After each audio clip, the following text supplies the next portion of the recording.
Boa noite, pessoal. Desculpa o atraso. Dias que acontecem isso. Mas, de novo, estamos aqui para termos mais aulas sobre o Salesforce Well Architected. Uma boa notícia, né? A Salesforce, vai retornar com algumas coisas relacionadas ao Well Architected, o site e o time. Eles estão voltando. Não ainda o time completo, com todas as coisas, mas eles estão retornando um pouco o que tinha, o trabalho que eles estavam fazendo. Eu sei que vai ter mais coisas a serem definidas, mas pelo menos eles viram que, tipo assim, dissolveram o time que estava fazendo um bom trabalho, agora eles vão retornar com algumas iniciativas relacionadas ao Well Architected Salesforce. Então é uma boa notícia. E a outra... Boa noite. E a outra notícia é o Brasil Dreaming. Vai acontecer dia 19 e 20 de agosto, né, em São Paulo, e 21 e 22 vai ser virtual. Então, logo já vai estar liberado toda a parte de aquisição de entradas, tudo. Logo também a gente vai começar a divulgar as sessões que vão existir nos dias e nos virtuais também. Então, fique ligado nas mídias sociais, que mais novidades sobre o Brasil Dreaming vão aparecer por aí. No mais, Leandro, novamente, muito obrigado pelo teu tempo aí, pela tua iniciativa. E vamos lá, pessoal, assistir mais uma excelente aula.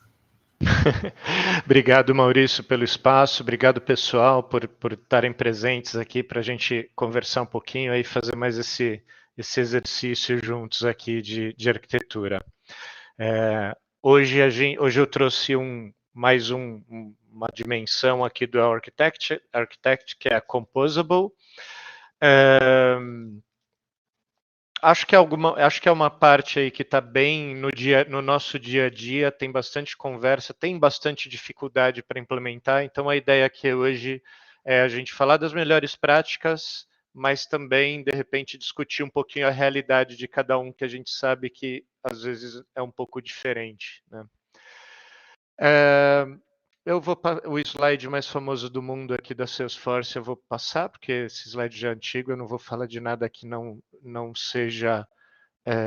esteja disponível para venda hoje.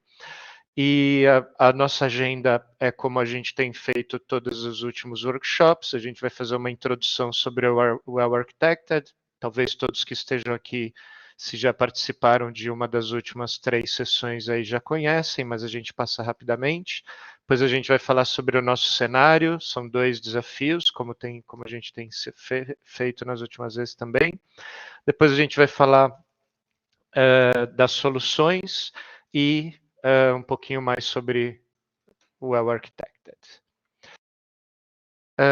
Bem, o Well Architected é um conjunto de boas práticas bem amplas e gerais sobre arquitetura, sobre requisitos não funcionais, particularmente, que tem que ser considerado quando a gente faz uma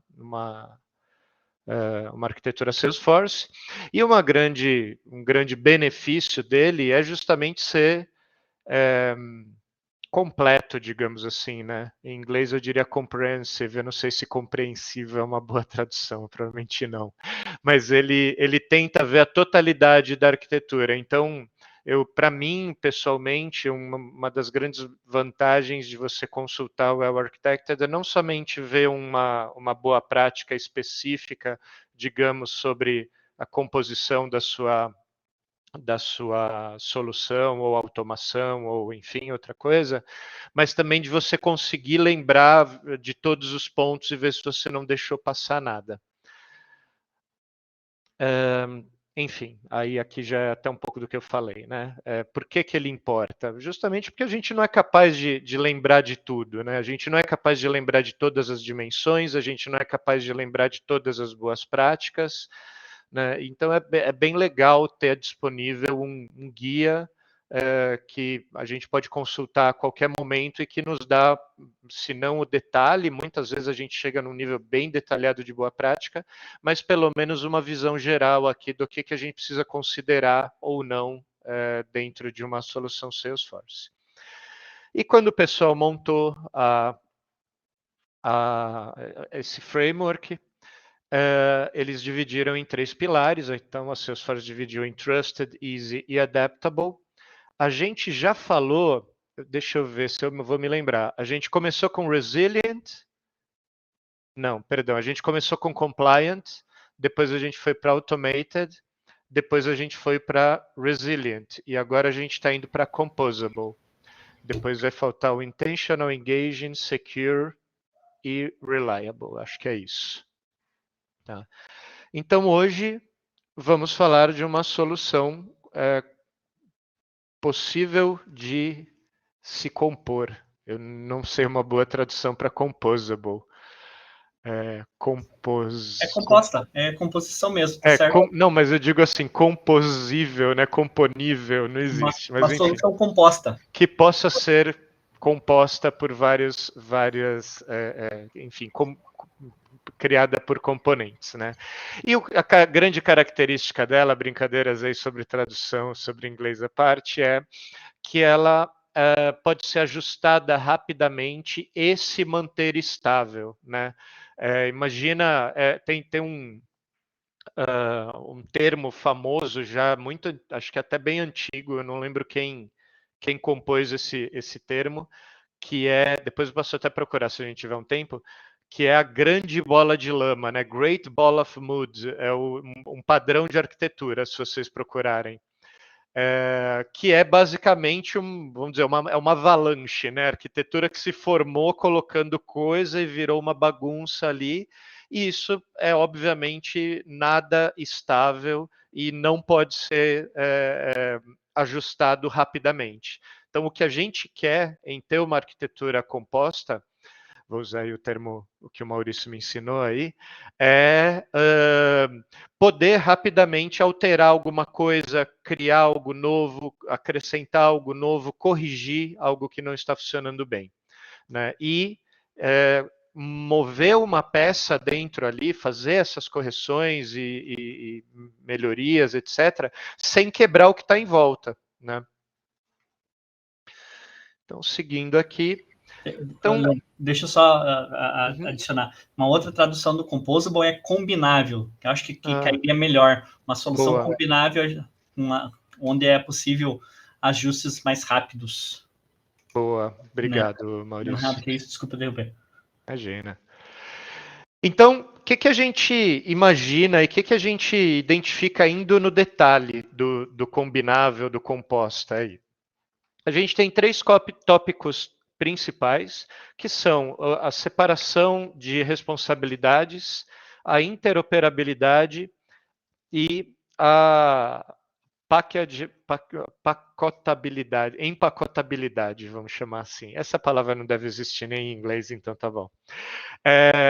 E assim, quando para quem vem da área de TI aí de fora do Salesforce, deve sacar que isso aqui tem muito a ver com princípios básicos, por exemplo, de orientação a objetos.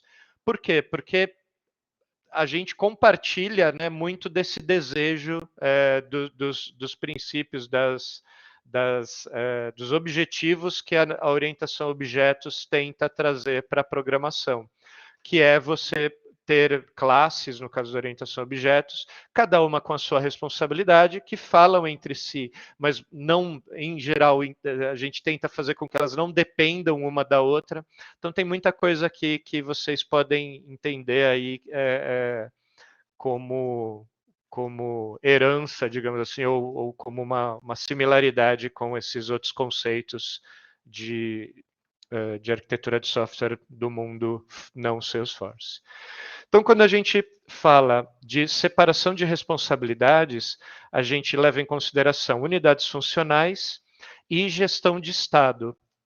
Unidade funcional tem a ver realmente com cada pedaço, seja de código, seja de flow, enfim, de qualquer solução que você esteja desenhando ou criando, que ela realize uma ação simples, né?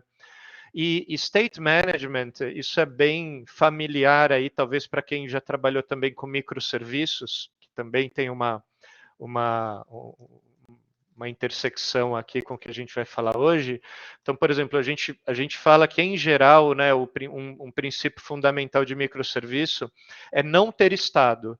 Né? É claro que isso é uma característica específica de microserviços. Tem gente que obedece mais, tem gente que obedece menos, mas o ponto importante é a gente levar isso em consideração.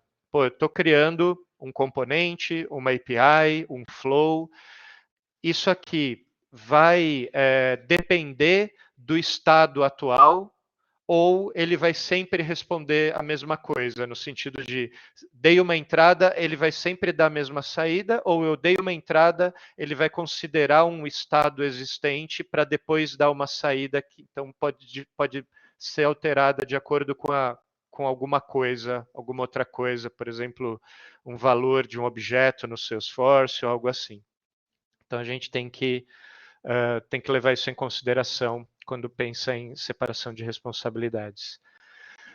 Interoperabilidade. Então, beleza, falei aí que eu quero ter componentes que tenham suas funções de maneira isolada, muito claras, muito simples. Ok, só que os componentes não funcionam sozinho. Como é que eles vão se comunicar? Como é que eu vou mandar informações de um componente para o outro, mesmo iniciar o processamento por esses componentes? Se tratando de integrações, seja o Salesforce recebendo, seja o outro sistema, o Salesforce chamando outro sistema, como que eu garanto que essas integrações também vão seguir um padrão aí estável, vamos dizer assim, a palavra que eu estava procurando é determinístico, né? Ou seja, a integração, ela vai fazer o que eu quero que ela faça, não importa o que aconteça, né? Não importa se eu chamei ela repetidas vezes, não importa se eu, enfim, mandei alguma coisa, fiz alguma coisa um pouco diferente, tá? E por fim, o empacotamento. Para que eu possa, lembra lá, né, que um dos princípios do composable, do combinável, é que eu possa mudar alguma coisa e não afetar o que está em volta. Para isso, eu preciso que essa coisa que eu estou mudando, né, esse componente, ou seja lá o que for, ele seja, digamos assim, empacotado de uma maneira específica que eu possa colocar e tirar, ou fazer o deploy, ou remover ele, sem quebrar tudo que está em volta. Então, para isso, eu preciso ter um desenho e uma implementação de baixo acoplamento. E isso é um desafio, tá? Não só no Salesforce, é um desafio em geral para se conseguir. Existem algumas técnicas super interessantes, mas que eventualmente tornam a coisa muito complexa, e mais para frente eu vou comentar um pouquinho a respeito disso, tá? E, obviamente, nem sempre você vai conseguir um desacoplamento total, e nesses casos, como que você faz essa gestão das dependências? Inclusive porque se você, falando aí de pacotes, por exemplo, Salesforce, né, Second Generation Packages, aquelas, como é que chama? Eu estou com Unlocked Packages na cabeça, não é o mais novo, eu esqueci o nome. Mas enfim, esses pacotes que a gente consegue gerar para fazer deploy, você não consegue criar pacotes que dependam de coisas que não estão nesses pacotes, né? Na verdade, tem cenários que até consegue, mas aí existe um tipo de pacote que é dependente da org onde você está tendo deploy. E, sinceramente, eu questiono bastante você usar uma abordagem dessas. Mas isso, de novo, a gente comenta um pouquinho depois, quando a gente estiver falando aí da vida real. Por enquanto, eu queria mais era mostrar mesmo isso para vocês. A gente vai passar logo mais para o exercício. Se vocês quiserem mirar aí nesse QR Code ou fazerem um Google aí por Salesforce Architected Composable para ter isso em mão quando a gente for trabalhar no exercício, pode ser útil, tá? Beleza, então, vamos aí para o nosso hands-on. Então, o cenário aqui é de uma empresa chamada Equipment International, EI. que é uma empresa de manufatura global que faz equipamentos para construção, agricultura e mineração. A IAI hoje usa Salesforce para a unidade de construção e querem expandir para as outras áreas da empresa. Então, a gente vai falar de 2 desafios agora. Vou mostrar, dar um tempinho para vocês lerem, a gente discute um pouquinho, tá bom? O segundo, em particular, é legal se vocês quiserem fazer um desenhinho ou, de repente, fazer um esquema, pode até ser em texto, para mandar aqui no chat, tal. Então, ou, enfim. Opa, obrigado. É o Org Dependent Unlocked, é isso aí. Valeu, Maurício. Eu vi agora seu comentário aqui. Então, vamos lá para o primeiro cenário. A AI, os arquitetos da AI querem que todas as unidades de negócio utilizem padrões de projeto de Salesforce, né, Design Standards. Mas eles não têm certeza de que os padrões de design hoje utilizados pela unidade de construção vão funcionar para todo mundo. Então, vamos dar uma olhada aqui em quais são os padrões e identificar se eles são bem arquitetados. Então, primeiro, aqui à direita a gente tem aqui os tópicos e considerações, se vocês quiserem lembrar. Então, primeiro, eu vou passar primeiramente por todos e depois a gente vai discutindo, tá? Um a um. Todos os metadados usam o prefixo cons para designar a unidade de construção. Beleza? 2.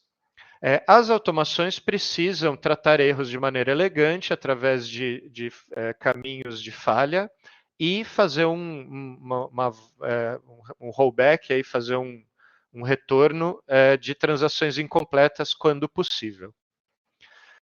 Número 3. Código Apex deve passar informação através de custom events. Todos os flows devem usar Platform Events para passar informação e todo o código JavaScript deve usar eventos JavaScript nativos. Número 4. Times de desenvolvimento definem e documentam vamos dizer assim, o payload, eu não sei uma boa tradução para payload, mas acho que é um termo usado. Mas, enfim, o formato, né, das mensagens dos documentos, baseado na necessidade de cada projeto. E 5, a informação dinâmica em tempo de execução deve ser armazenada ou em custom settings ou em objetos, em registros de objetos customizados. Então, se eu preciso armazenar alguma informação sobre o que está acontecendo nesse momento, eu gravo num objeto customizado ou num custom setting. Tá? Vamos voltar aqui, então. Agora já vimos uma geral no que o pessoal de construção fez.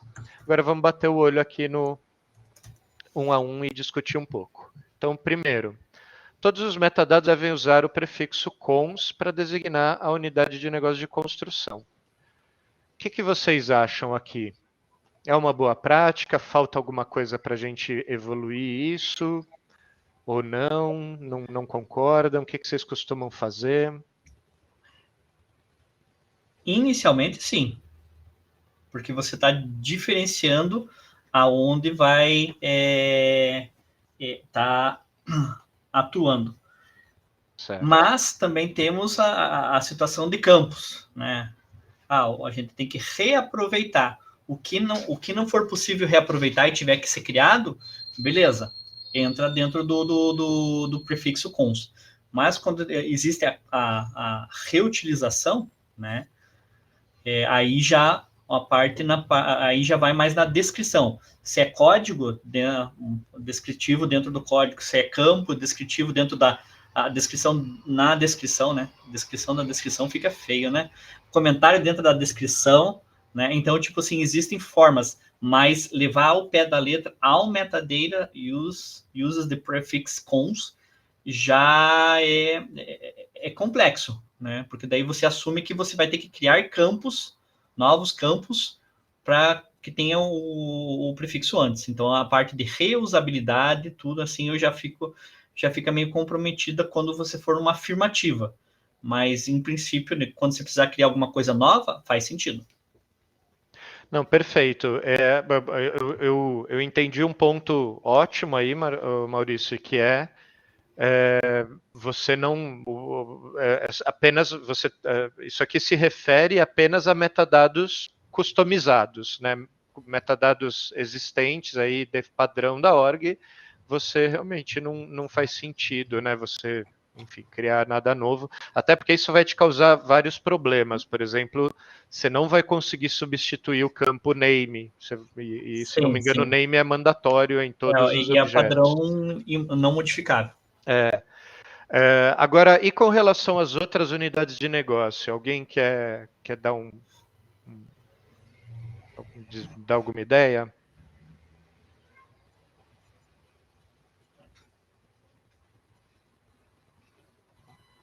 Vocês estão tímidos hoje, pessoal. Pode falar, essa é fácil, essa pergunta.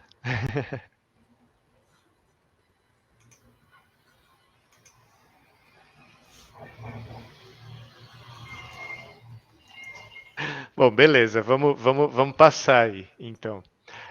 Mas só para fechar, então, Maurício, talvez que comentou aí, você acha que esse aqui é well architected ou não? 100% não. Tá, beleza. 2, automações precisam... Oh, meu Deus, mosquitinha aqui. Automações precisam tratar erros de maneira elegante, através de caminhos de falha, e fazer rollback de transações incompletas quando possível. Alguma ressalva sobre esse? Parece bom?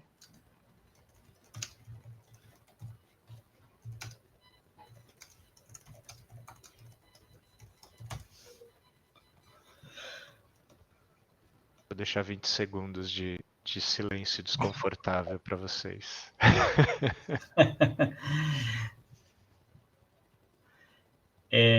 Bom, eu vou passar. Esse aqui parece bom, galera.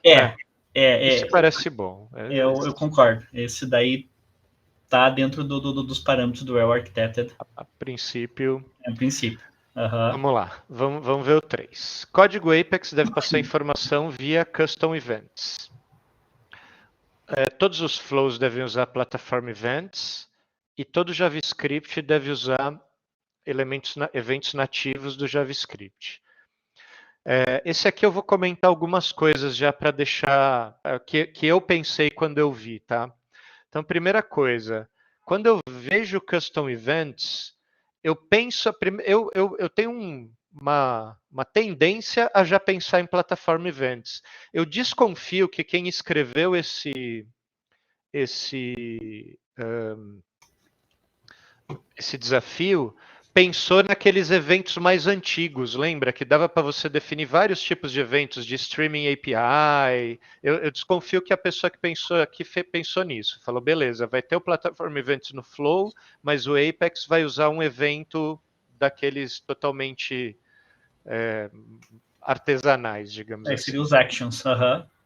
E, honestamente, eu não sei o que são JavaScript Events. Eu sou ruim de JavaScript.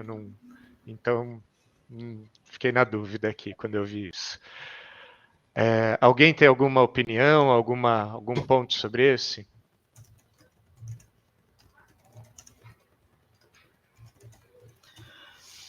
Eu acho que está equivocado aqui nessa frase. Ele está bem equivocado no fato de começar utilizando o Events, que no meu ver também é uma plataforma e que são coisas diferenciadas. Você usar flows, você pode disparar um flow para começar um evento, né? Você pode fazer isso. Hoje você tem a capacidade de fazer isso, né? Uhum.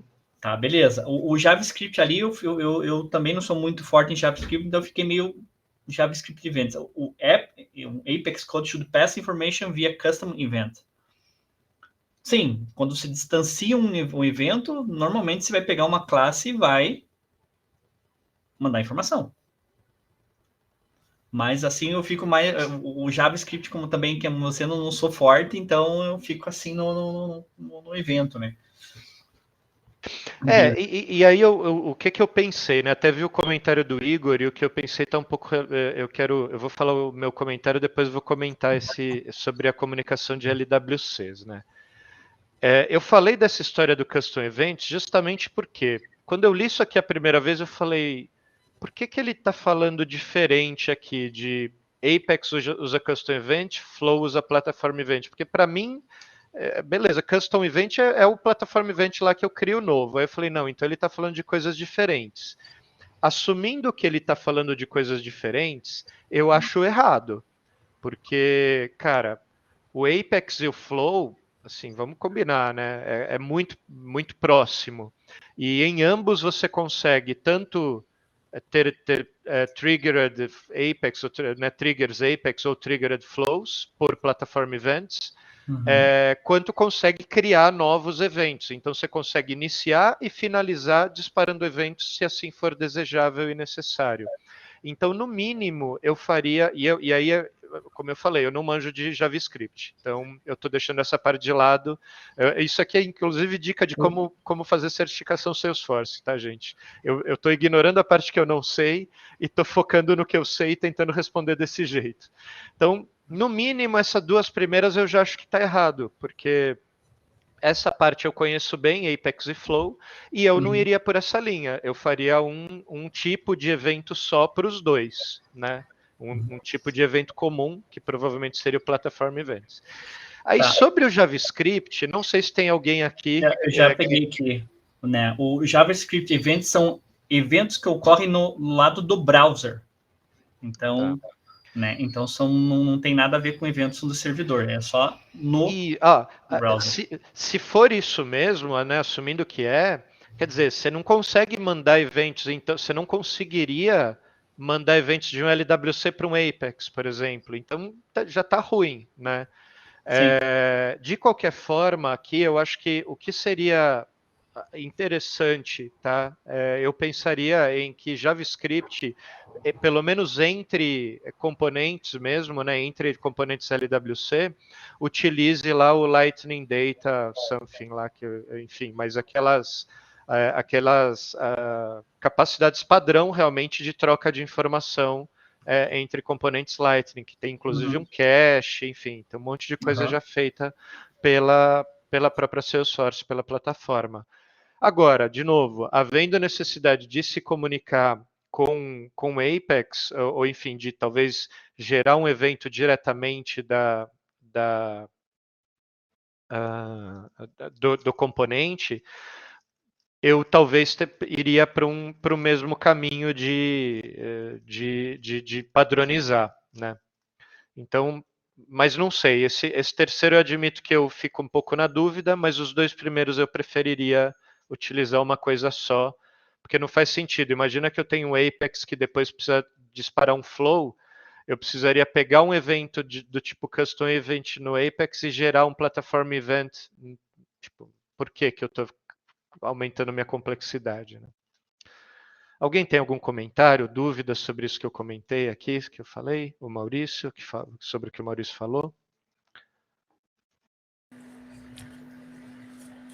Esse do JavaScript ficou meio genérico, né? Daí não ficou muito claro ali o objetivo, mas assim, pelo menos assim, nos momentos que eu fiz aqui, quando a gente tem um componente pai e um componente filho, quando a gente quer que o filho comunique com o componente pai, a gente usa os custom events, né? Daí eu não sei se é isso aí que eles tentaram fazer referência, né? Daí, quando é de pai para filho, a gente dispara um custom event no filho, que daí o pai recebe, né? E aí a gente consegue efetivamente garantir a comunicação entre eles. Mas aí JavaScript assim, é genérico mesmo. Que daí aqui tem duas coisas. Tem o Apex e eu tenho o Flow.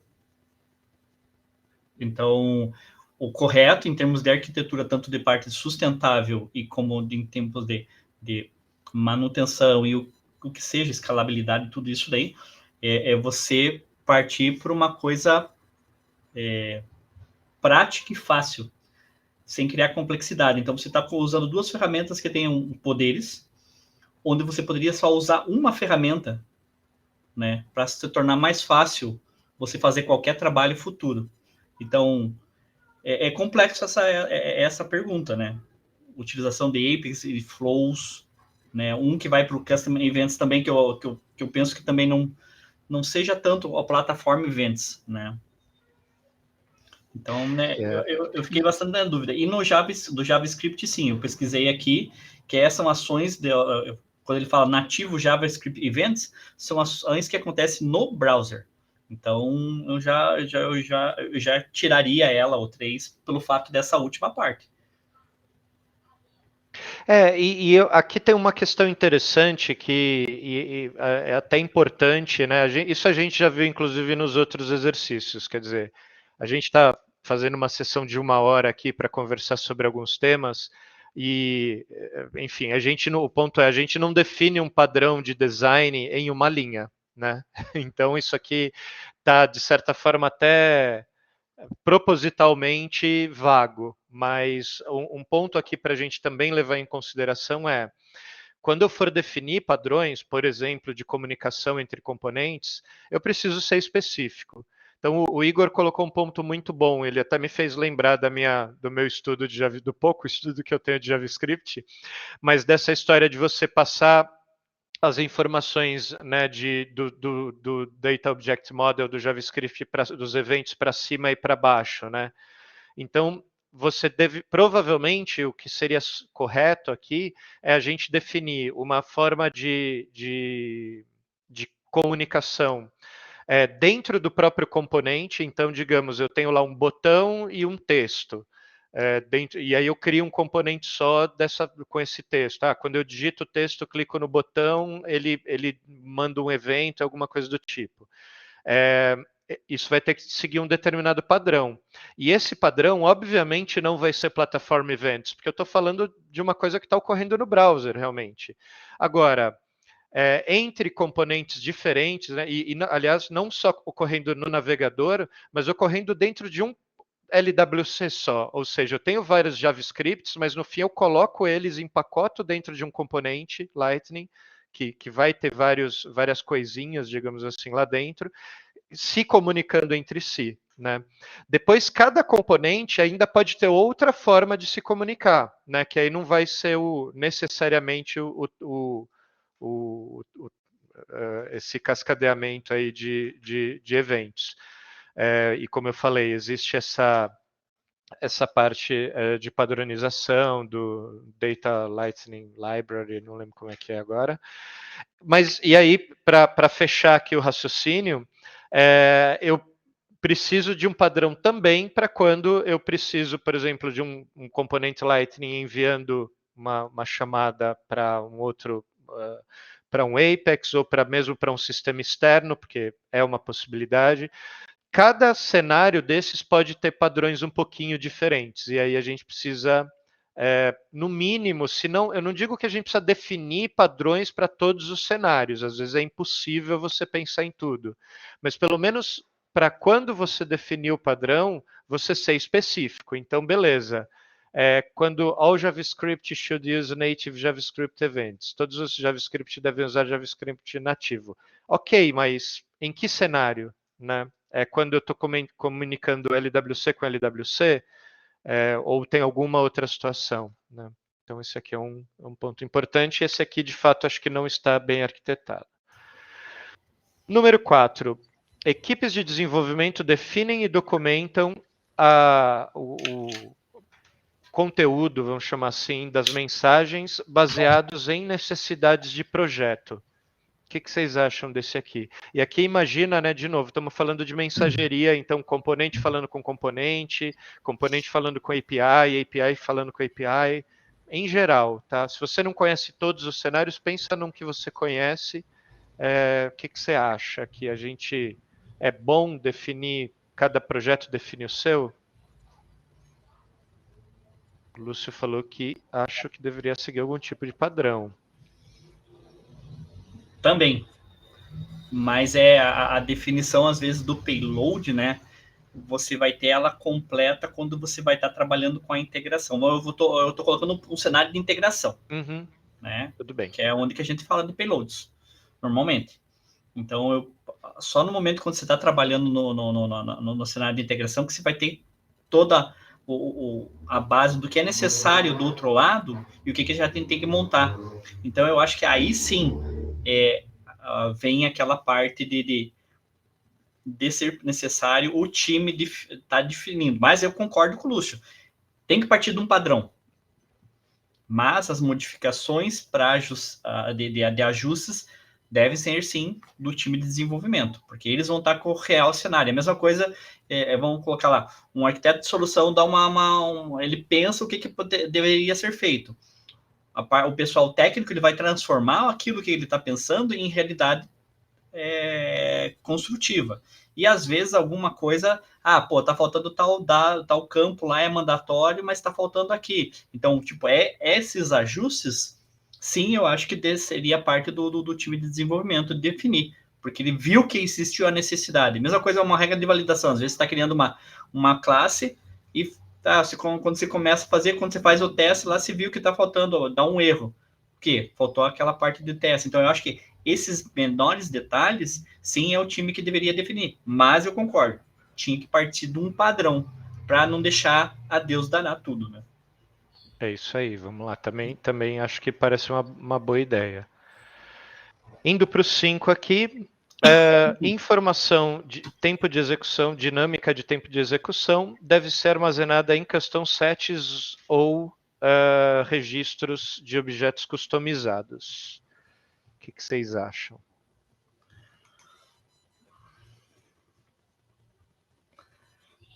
Como sendo uma coisa estática, sim.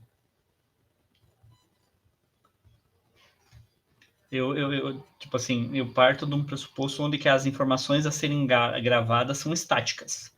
Então, é uma boa prática, né? Você gravar num custom set ou num custom metadata essas informações, em vez de você colocar no código, como era antigamente, né? Você via lá a chamada HTTP com o nome do usuário, com a senha, com o token, uma montoria de coisa. Né? Então, hoje já sei que a gente existe o credentials, né?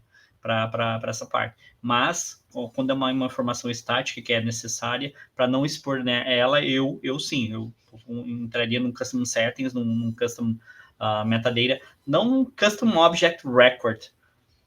Aí eu acho que já tem coisas que a Salesforce já te dá, a ferramenta já te dá. Por que eu vou criar um custom object para armazenar informações que já é possível você guardar com segurança e tudo, né?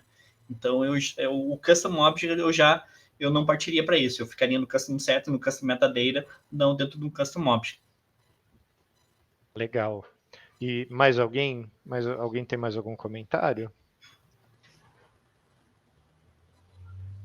Beleza, galera. Vou passar para o próximo desafio e daqui a pouco a gente comenta sobre os resultados e sobre as sugestões de resposta para esse primeiro. Então, esse a gente pode ir conversando junto, tá? A AI quer ser combinável aí, composta. E ela quer organizar a org dela em unidades funcionais. E eles mostram aqui um diagrama que foi uma sugestão da área de construção. E com as unidades propostas pelos times de delivery para agricultura e mineração. Agora, os pontos relevantes aqui a serem considerados. Cada divisão, todas as divisões usam as mesmas funcionalidades para inventário, billing e serviço de máquina. Tá? Os processos aqui de inventário, billing e machine services são iguais. A agricultura usa um modelo de vendas diferente, aqui um modelo de vendas direto, e mineração usa o mesmo modelo de vendas de construção. Como que vocês acreditam, se é que precisa de alguma mudança nesse modelo aqui para a gente criar pacotes de maneira mais inteligente, considerando essas características aqui? Então, pensando aqui, acho que vou pegar ponto a ponto aqui para a gente conversar. Cada divisão tem o mesmo processo para inventário, billing e machine services. Aqui a gente está vendo que a área de construção tem esses 3 serviços, né? Machine Service, Billing, Inventory, mas ele a princípio está dentro do pacote de Construction Unit. O que vocês têm alguma... Daria para fazer melhor?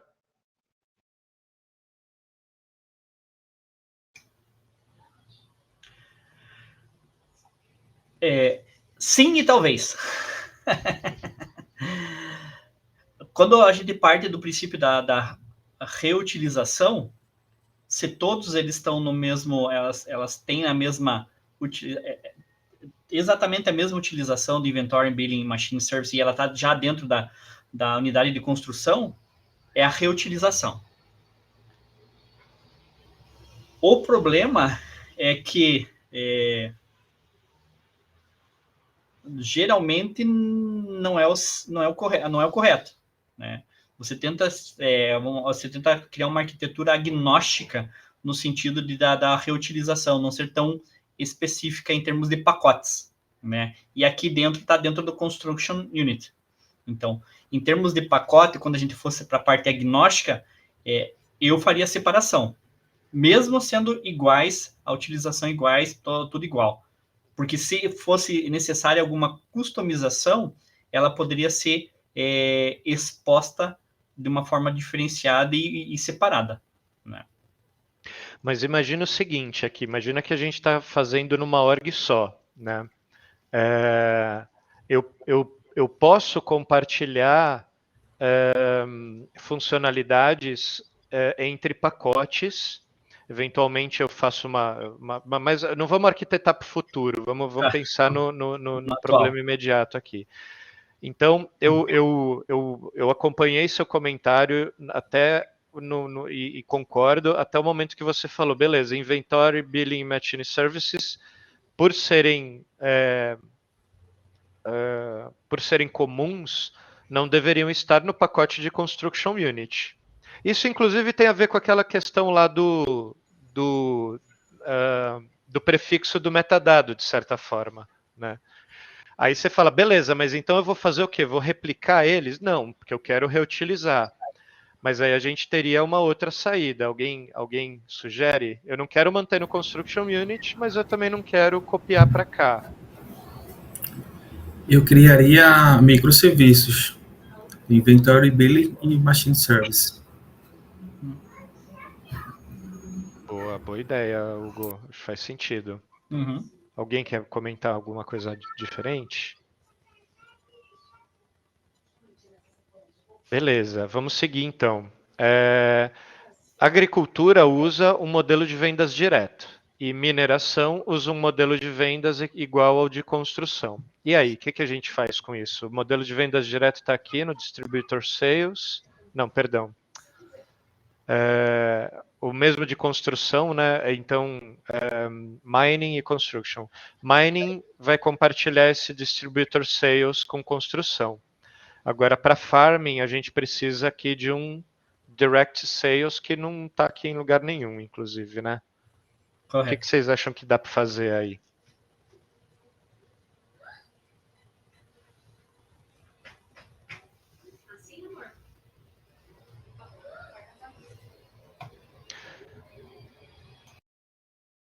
Aqui eu vou dar alguns pontos e já até trazendo um pouquinho para a vida real, tá? Mas imagina o seguinte: a gente vai componentizar, então vai ter pacotes, certo?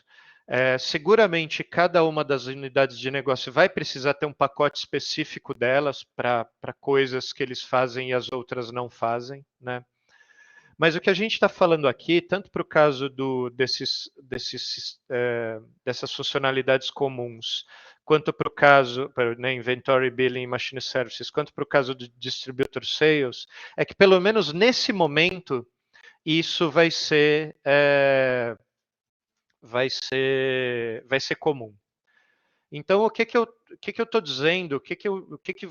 Como que vai refletir na vida se eu assumir a priori que o Distributor Sales vai ser utilizado por construção e mineração? O que vai acontecer no momento em que tiver um problema, vai dar o problema nos dois. Então, é melhor que eu faça uma correção só.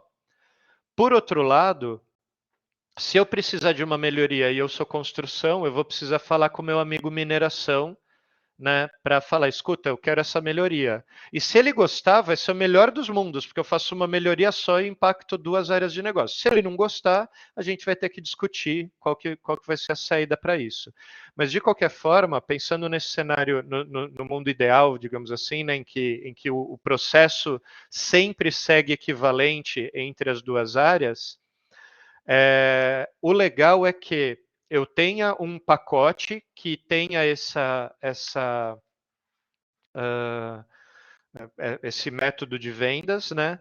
E que eu consiga alterar ele sem tocar em nada e principalmente sem tocar no que está, sem tocar em coisas diferentes e sem tocar na parte de agricultura, que tem um processo lá diferente, né?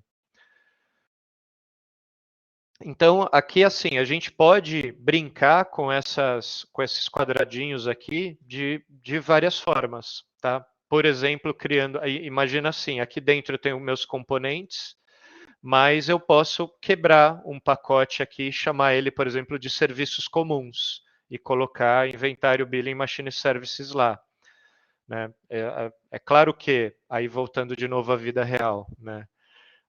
Para que isso se mantenha comum durante bastante tempo e funcional para todas as áreas de negócio, isso precisa de muito alinhamento, né, de muitas vezes muito pulso firme para evitar que aí alguém queira desenvolver de um jeito, outro queira seguir de outro e as coisas acabem né, se desviando e no fim a gente acaba com uma complexidade louca, tanto dentro do Salesforce quanto em negócio. Aí que vem o COI, né? Exatamente, por isso que é tão importante. E tem desafios dos 2 lados, tá? Tem desafio, a gente fala, poxa, padronizar o processo é super difícil, ter todo esse alinhamento é super difícil? Sim, mas também é difícil quando cada um vai desenvolvendo o seu processo e daqui a pouco tem uma sopa dentro da org, volta a tal bola de lama que eu comentei no início, né? Alguém quer comentar alguma última coisa aqui para a gente passar para soluções?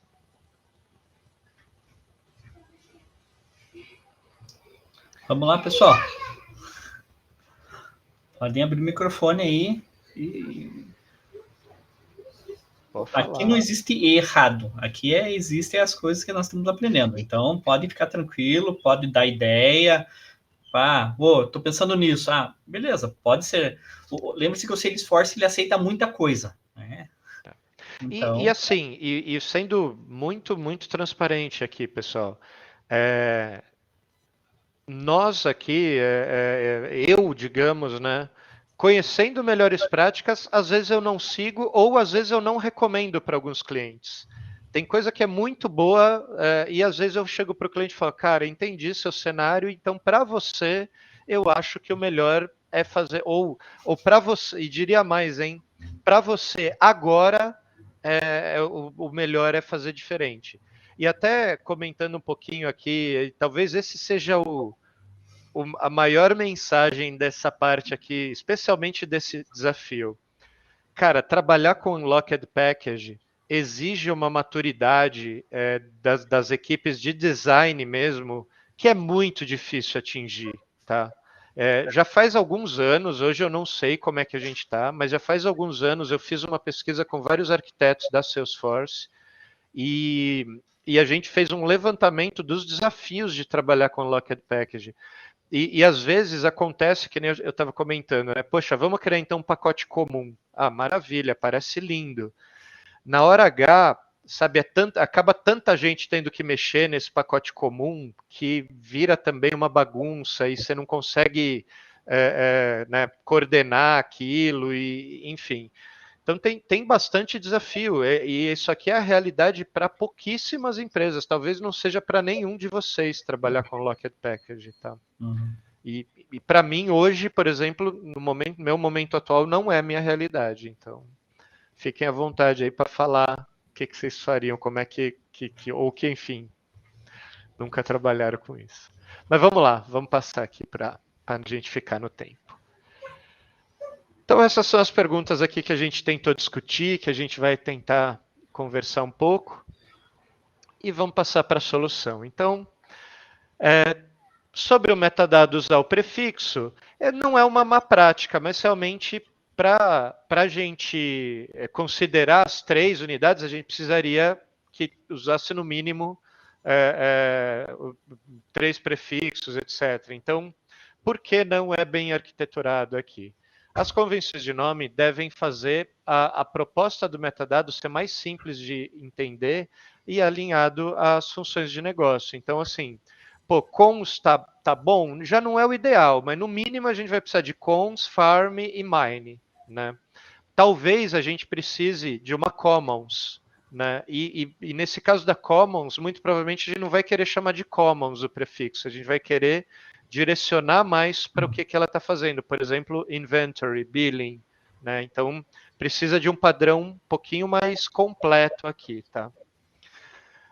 Vamos ver o bônus aqui. Num sistema composto, os metadados devem ser possíveis de se mover entre unidades de negócio. Então, isso é interessante também, e tem a ver até com o que o Maurício falou no começo. Imagina que eu sou da área de cons e defino um campo do objeto account, que todo mundo vai usar, porque é um objeto padrão, né? E chamo ele de cons, sei lá, lucro, cons profit. Inventei uma coisa agora. Cara, de repente, daqui a pouco esse padrão vai ser utilizado também pelo farming, pelo mining. E, putz, o negócio chama cons, mas eles também querem um campo profit. E aí? Né? Então, por isso que é interessante não a gente alinhar com a área de negócio, mas alinhar de maneira mais funcional.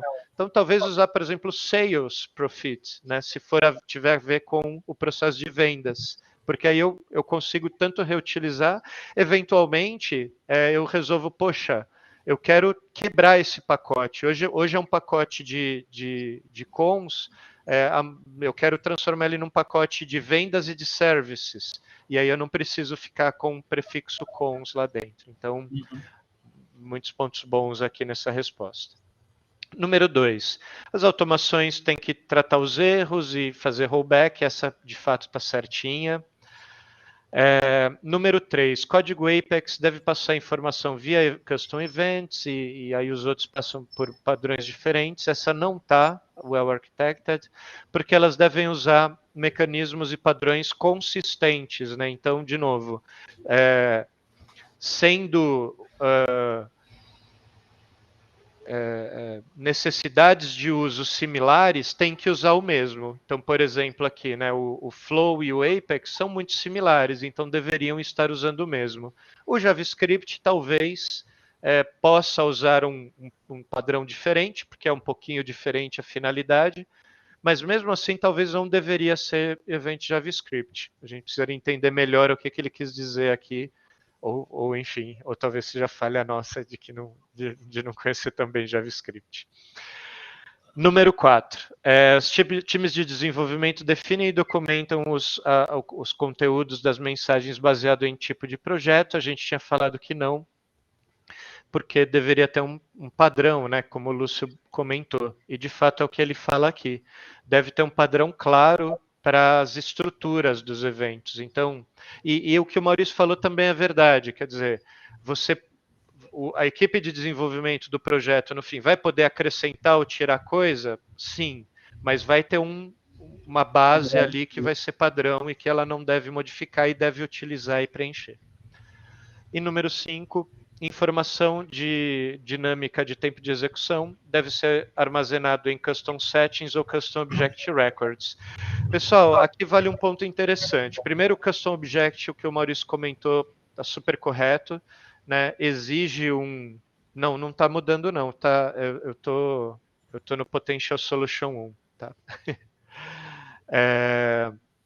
Então, mas eu estou aqui no item 5. O Custom Settings, a gente não recomenda mais utilizar, tá? Se você procurar no Trailhead, acho que nem tem mais trilha para Custom Settings. Hoje em dia, vai com Custom Metadata mesmo, que ele é mais flexível, mais completo. E Custom Object Record, isso era o que eu estava falando, né? Que foi o comentário do Maurício. Ele acaba te trazendo uma complexidade. Ele tem algumas questões, na verdade, mas eu vou falar duas. Uma ele te traz uma complexidade adicional no que se refere à segurança.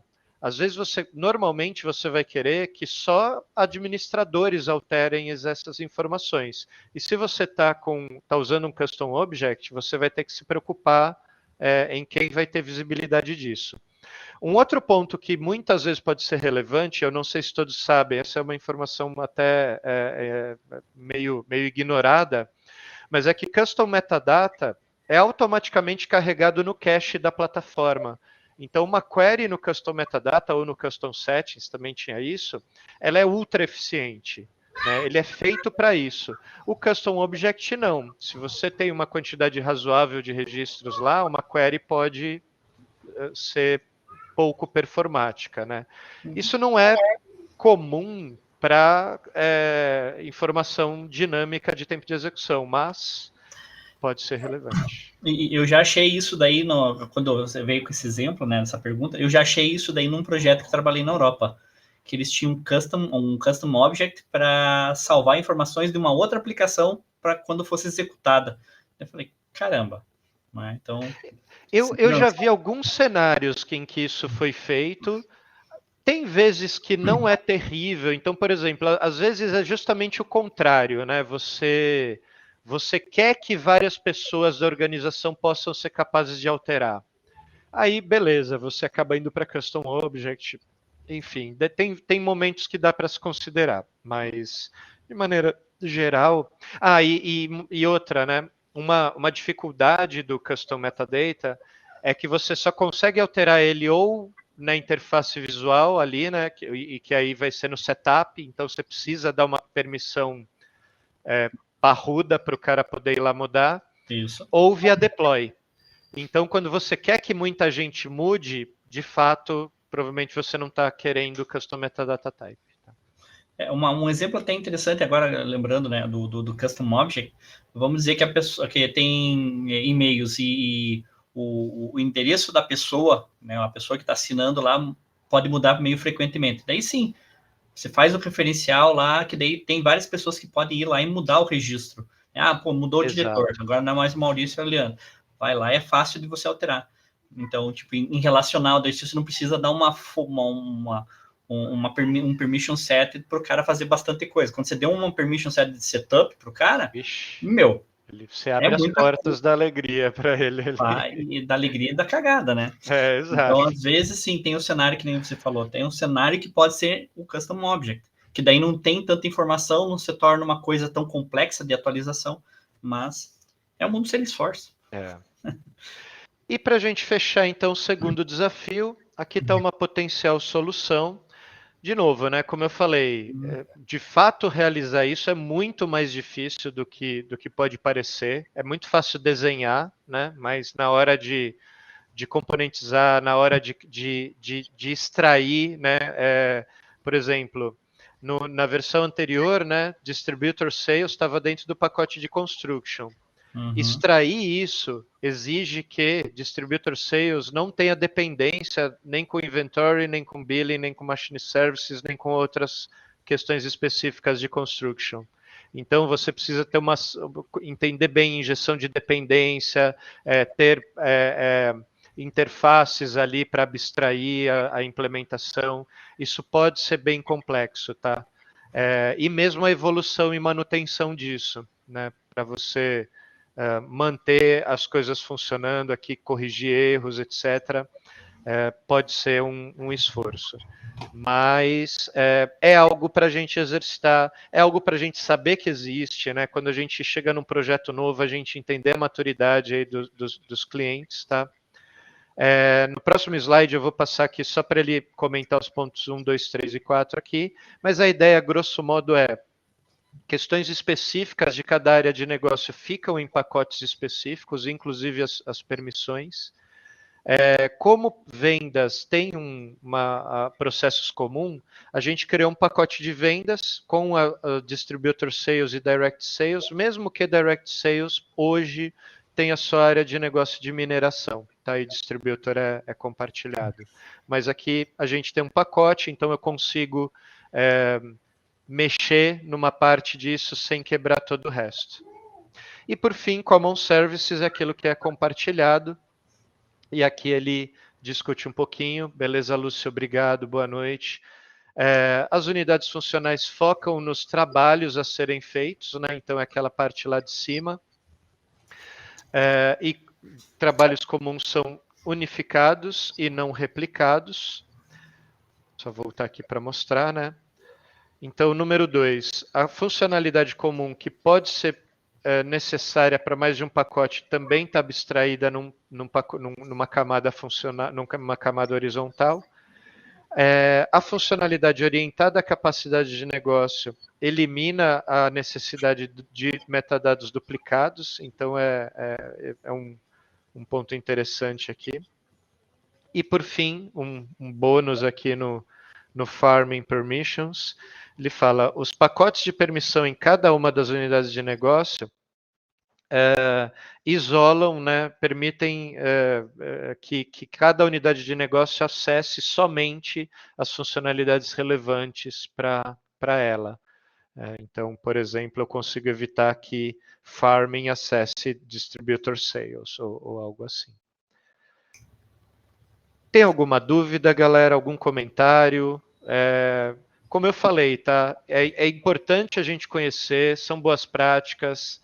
É a realidade? Não é para a maioria dos projetos, mas nada impede que a gente vá andando. Na verdade, eu acho que não é que nada impede, eu acho que é importante que a gente vá andando nessa direção. Quanto mais a gente anda nessa direção, mais próximo a gente está de outras tecnologias, né, como Java, etc., Python, e mais fácil é, inclusive, a gente se comunicar com essas outras tecnologias. Então, quando você vai discutir uma arquitetura mais abrangente, não estou falando só de Salesforce, né, a gente ter uma arquitetura bem componentizável assim facilita bastante também.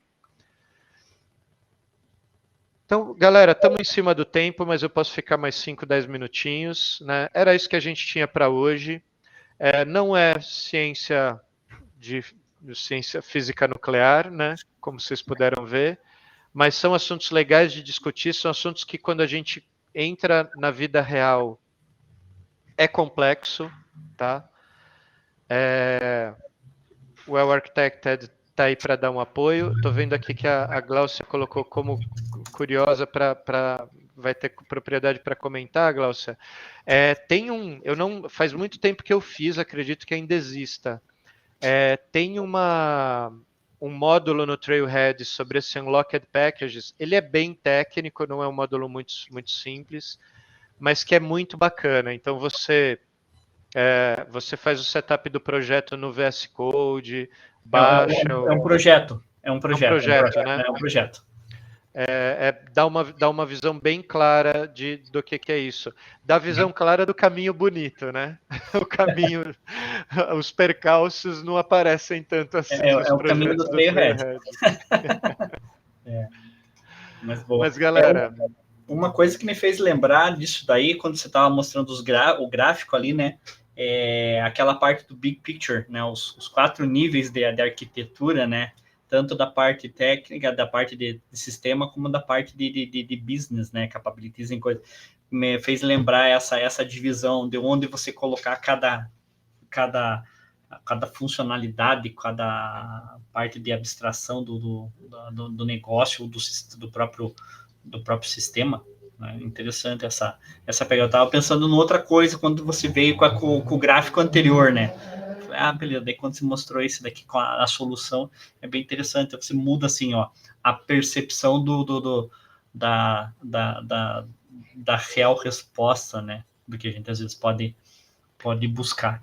E tem uma questão aqui que eu gosto muito, aí vai, né, o papo vai longe, mas existe me fugiu o nome agora do artigo e do autor, mas ele é muito estudado, né, inclusive em textos de gestão para TI e tal, que ele fala que os sistemas de uma empresa refletem ou estão relacionados com a estrutura de equipes dessa empresa. E eu acho que é uma coisa que a gente tem que levar em consideração aqui também. Então, talvez numa empresa em que você não tenha as equipes equipes específicas trabalhando nesses serviços comuns, talvez não faça sentido você ter esses componentes. De alguma forma, a sua estrutura de squads, enfim, ou seja o que você usa, precisa estar mapeada nos seus componentes ou nos seus sistemas, porque senão vai dar ruim, senão vai ter um monte de equipe diferente querendo mexer na mesma coisa, por exemplo, né? Então tem bastante coisa a se considerar. Esse aqui, como a gente falou, é uma proposta, né? Mas não necessariamente é a única, nem a perfeita. Boa, verdade. Mas, galera, é isso. Muito obrigado. Eu acho que eu já falei isso nas outras reuniões, mas assim, fiquem à vontade para me chamar no LinkedIn, que acho que é o jeito mais fácil aí. Podem mandar mensagem, a gente troca uma ideia. Se alguém estiver ali perto da Berrine, de vez em quando a gente pode combinar de tomar um café. Pode até ser na Salesforce, lá a gente vai lá e eu levo vocês para levar um papo. Ganhar uns adesivos. Tô super... Adesivo tá em falta lá, viu? Faz tempo que eu não vejo, mas fico super à disposição. Gosto de trocar ideia aí, tá bom? Boa. De novo, Leandro, muito